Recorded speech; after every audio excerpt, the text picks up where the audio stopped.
Good morning students. आज हम vector के बारे में डिस्कशन करेंगे। तो सबसे पहले आते हैं वेक्टर। ठीक है, तो वेक्टर वो फिजिकल क्वांटिटी होती हैं जिनमें मैग्नीट्यूड होता है और साथ में उनके साथ डायरेक्शन का एसोसिएशन होता है। ठीक है, तो वेक्टर को रिप्रेजेंट करने के लिए हम लोग उसको डायरेक्शन मैग्नीट्यूड दोनों दिखाते हैं। जैसे ये वेक्टर है, वेक्टर का रिप्रेजेंटेशन है।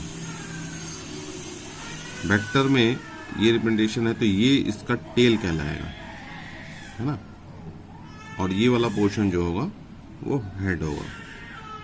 ठीक है, ये टेल है और ये हेड है।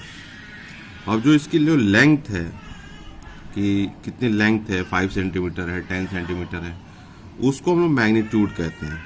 ठीक है, उसको हम लोग डिनोट करते हैं ए वेक्टर का मॉडुलस। ठीक है, ए वेक्टर का मॉडुलस।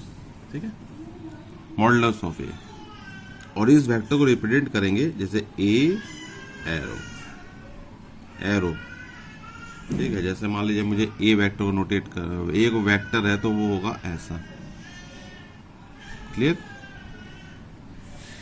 बी वेक्टर नोटेशन हो गया तो वो हो गया इस तरह, ए वेक्टर बी वेक्टर। अगर मुझे इसका मॉडुलस फाइंड करना है तो मॉडुलस का मतलब मैग्नीट्यूड। ठीक है, magnitude of a vector, magnitude of a vector, तो वो हो जाएगा ए वेक्टर का मॉडुलस। ठीक है, ए वेक्टर का मैग्नीट्यूड ये हो गया, मैग्नीट्यूड ऑफ बी वेक्टर तो हो गया B vector. Clear.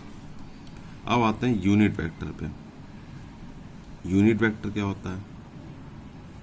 Unit vector,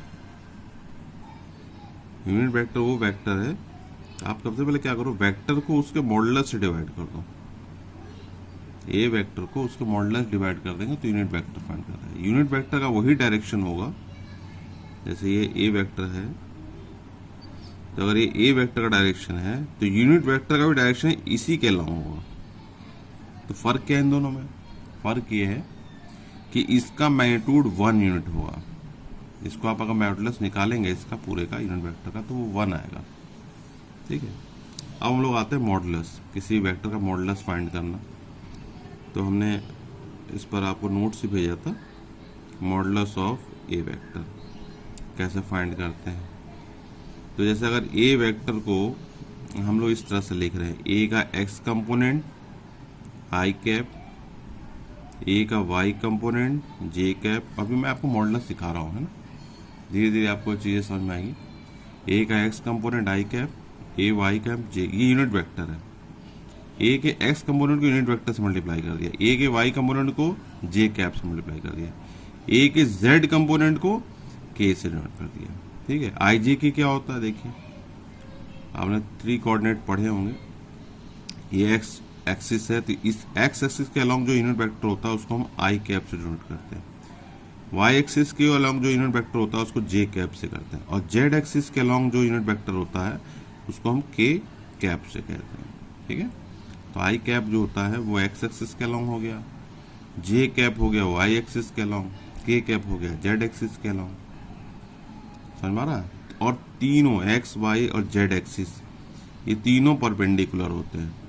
ठीक है, आपको अगर समझना है तो आप इसको घर के रूम से भी आप समझ सकते हैं। घर के किसी रूम को एक कॉर्नर मान लीजिए, कॉर्नर में आप अगर देखोगे तो नीचे वाला एज, नीचे वाला सरफेस और जो सामने जो अपर सरफेस है इनके बीच में एक लाइन है, तो उसको आप एक्स एक्सिस मान लीजिए। ठीक है, और ये वाई एक्सिस और ये जेड एक्सिस।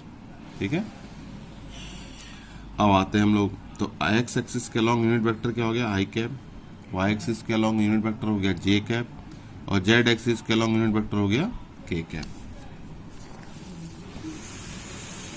अब आते हैं हम लोग इसको मॉडुलस कैसे फाइंड करेंगे।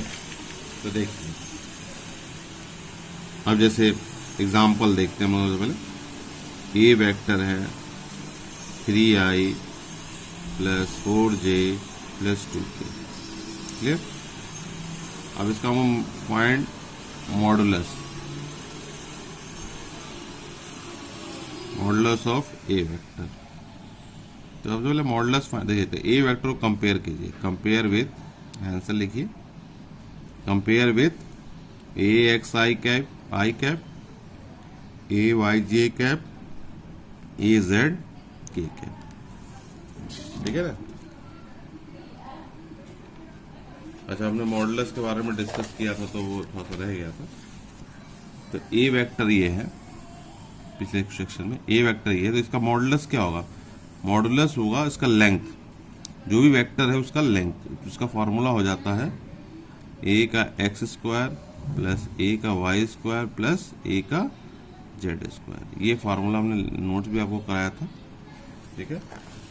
फिर मैं इसको एक बार और रिपीट कर दे रहा हूँ, प्रॉब्लम में लोग बाद में आएंगे, पहले मैं इसको रिपीट कर देता हूँ। ए वेक्टर को लिखा था मैंने ए x i cap, a y j cap, a z k cap. Modulus of a vector हो गया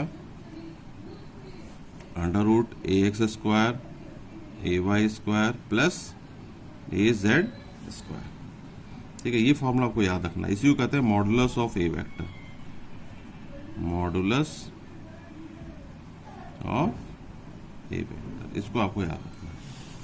अब आइए हम न्यूमेरिकल करते हैं। तो ए वेक्टर से मॉडुलस निकालता है ए, अब कंपेयर करिए इससे। तो ए एक्स क्या हो गया, यहाँ से देखिए ए एक्स कितना हो गया, ए एक्स 3 हो गया। ए का वाई कंपोनेंट कितना हो गया 4, ए का जेड कंपोनेंट क्या हो गया 2।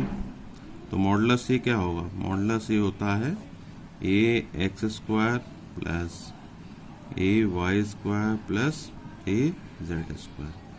ए एक्स स्क्वायर का मतलब 3 square plus 4 square plus 2 square, तो 9 प्लस 16 प्लस 4, तो 29, ठीक है। ठीक है, हम लोग इसके बाद अगले सेक्शन में हम लोग नेक्स्ट वीडियो देखेंगे। आप लोग प्लीज़ चैनल को जो भी है सब्सक्राइब कर लीजिए, उससे ये होगा कि आपका जो भी लेटेस्ट वीडियो होगा आप देख सकते हैं। और उससे फ़ायदा ये है कि मान लीजिए 11th क्लास का कोई भी वीडियो देखना है तो उससे रिलेटेड वीडियो हम पोस्ट करते रह रहे हैं, तो उसको आप समझने के लिए भी आप यूज़ कर सकते हैं, कभी भी यूज़ कर सकते हैं। उसका फ़ायदा ये है ना, आपको डाउनलोड करने की ज़रूरत नहीं, यूट्यूब पे आप जाइए और चैनल को सब्सक्राइब करिए और सीधे उस चैनल से रिलेटेड जो भी मटेरियल आपको चाहिए वो मिल जाएगा, ठीक है। तो इसमें एक फ़ायदा ये है। थैंक्स।